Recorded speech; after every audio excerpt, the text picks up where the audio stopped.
Don't compare children to children. Don't ridicule and make fun of weaknesses.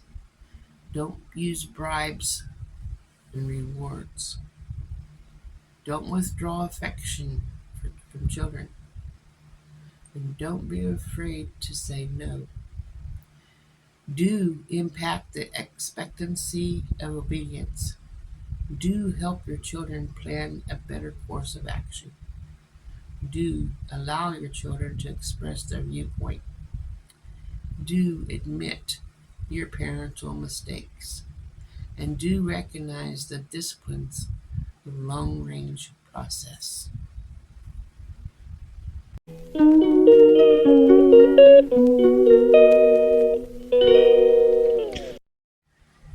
Good morning, everybody. It's Marcia from Kansas Misfit. Today I'm going to be uh, finishing up chapter 8 in my Managing Your Children from Life Management, both for busy women. And it's titled 10 Disciplines for Mothering. I think that's a good thing for people to learn something about. And there's 10 of them. See if we can get through them. Number 1, you shall center your life on the Lord. Number 1, dear mother, you are to love the Lord and His Word. You are to be a godly mother. The verses from Deuteronomy 6 begin, these words which I command you today shall be in your heart. Verse 6, then you can successfully teach them to your children. You see, consecration must be in the heart, your heart first.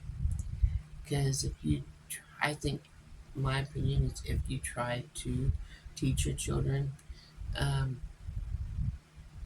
something that you don't believe in yourself, or something that you're not doing yourself, it's not going to do any good. So you need to be an example and have it in you first. So that's my opinion on that. Number 2, you shall model true godly character. Mothers can teach and preach their heads off to their children. But if the words are backed up by godly example, they are simply surrounding brass or a clinging cymbal.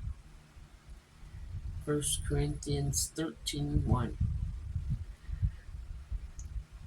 Let's not be the kind of woman whose child one day says, what what you are speaks so loudly, I can't hear what you're saying. So maybe, actions speak louder than words. What are you to seek is a life of passion and purpose is passed on to your children. Hannah, in one of the few short years, successfully transmitted by model and by mouth. And her little Samuel, for fundamental truths from God, the same is true of Moses' mother and Timothy's mother and grandmother. These godly mothers taught by mouth, but they also modeled by their lives that their children should be before God and man. Dear reading mom, as Deuteronomy cries out to us, be what you are supposed to be.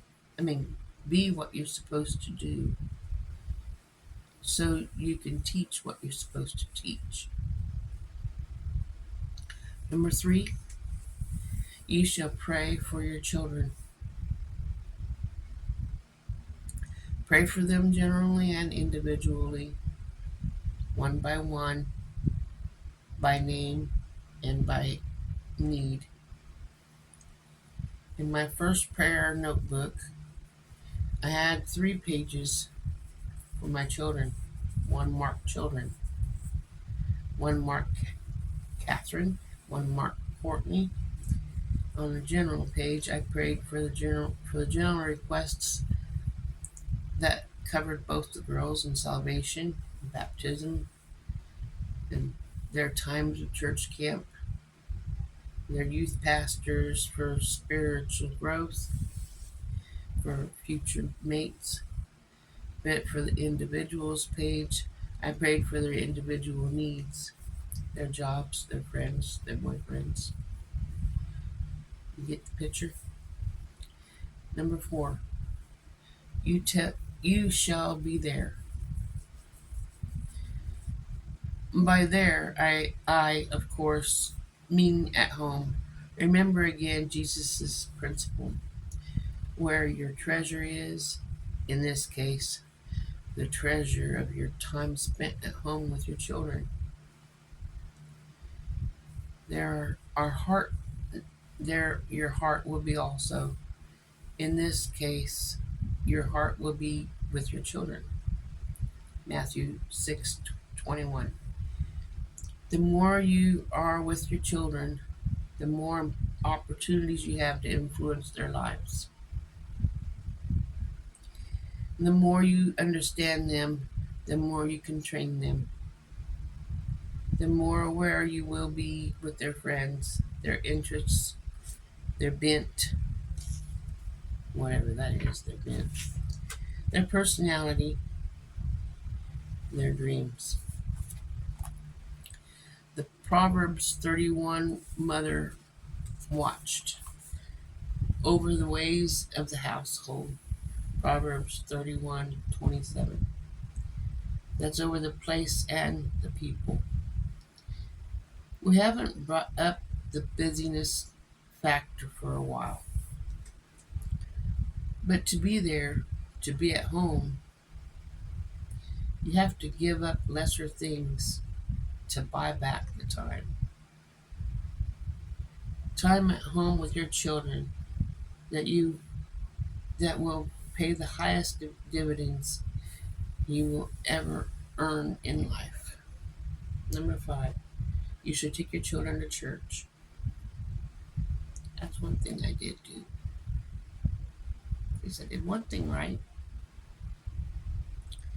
Make sure your children are exposed regularly to people of God and the teaching of the Word of God at church. And don't forget, getting to church begins the night before.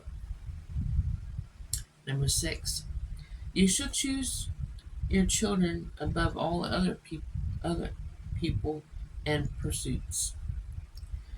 Just as with your husband, your children are the highest priority relationships. When God listed this curriculum for older women in the church, or to teach the younger women, the first order of business on the list was to love your husbands. And the second one is to love your children. Titus 2, verse 4. Friends, sisters, and the girls of the office, don't make God's top priority list. Number 7, you shall discipline your children. That's a big one there.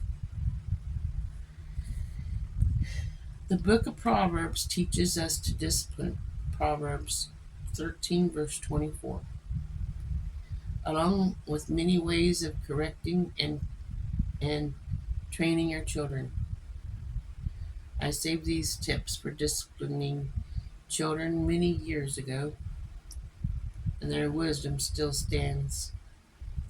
Don't compare children with children. Don't ridicule or make fun of weaknesses. Don't use bribes and rewards. Don't withdraw affection from children. Don't be afraid to say no. Don't impart the the expen- expectancy of obedience. Do impart the expectancy of obedience.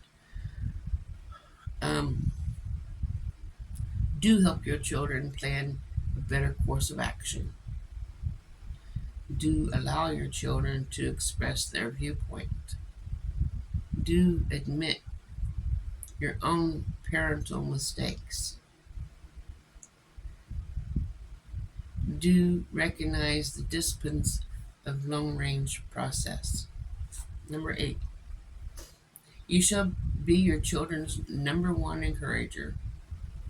Be your children's biggest fan, the one who always cheers them on, who gives a word of season when they are down or suffering. Isaiah 50, verse 4. Who comes alongside when they need additional support. Make sure that these days are filled with words of praise and encouragement from you. Number 9, almost done. You shall nurture your marriage. The best gift you can give your children is to love their father. Remember, too, that once your children are raised, you will still, Lord willing, be a wife. Make sure you nurture your marriage each day. Number 10, you shall make each day fun. Where does family fun come from? Out of the happy heart of the mother. This book is our management and planning. So plan in some fun for your children each day. I hope this overview gives you a little more information about the direction of mothering must take. I know that road can be rough and long. More than once, you'll wonder if you're going to make it, if you're going to be there. But oh, the blessings we gather along the way, the memories, the photographs, the many moments and tenderness of love, and lots of love, and most of all, the deposits of truth with the privilege to God, by God, to make into your hearts on your offspring. No journey can be more of an adventure, and no road can be more honorable. Be sure to enjoy each and every step on the way. I hope that made sense. I hope you enjoyed it. I hope you use it if it's not too late. I've raised my children. I've made my mistakes. And I know that I wish I would have had this knowledge earlier in life where I could be a better mother for my children so they could be better people. They're good. I love them, all three of them.